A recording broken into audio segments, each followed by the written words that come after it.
Il y a aussi les politiques qui surfent sur cette vague-là, parce qu'on a par exemple Malek Bouti qui appelle à un changement de Premier ministre. Qu'est-ce que vous pensez ça me dérange.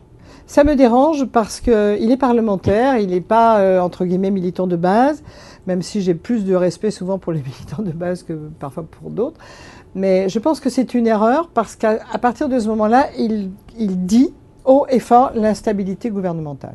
Et je pense qu'un politique responsable ne dit pas haut et fort l'instabilité gouvernementale. S'il a quelque chose à dire, il a un parti politique, il a un groupe parlementaire, même s'il est apparent. Il a un parti politique et il doit s'exprimer auprès d'eux d'abord. Je pense que l'hyper-personnalisation de la vie politique, la recherche de la notoriété à tout prix ou à n'importe quel prix est un des plus grands dangers qui nous menacent au XXIe siècle. Voilà qui est dit. Mais il y a eu aussi Anne Hidalgo, il y a quelques jours, qui a demandé, elle, un remaniement gouvernemental. Bah, j'aimerais, et j'ai beaucoup d'estime pour Anne Hidalgo, et je pense que son combat est de qualité. Vous êtes assez proches, oui, l'une et l'autre. Moi, je vous dis, sans langue de bois, je n'aurais jamais fait ça.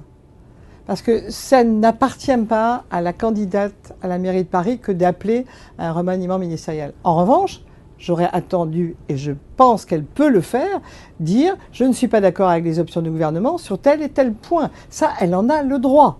Hein, mais je pense qu'entre sa liberté de parole, la nécessité pour elle d'avoir sa propre vision politique, et c'est important, elle aurait pu faire silence. Je pense à d'autres qui ont fait silence, tout en certainement ayant des propositions en tête.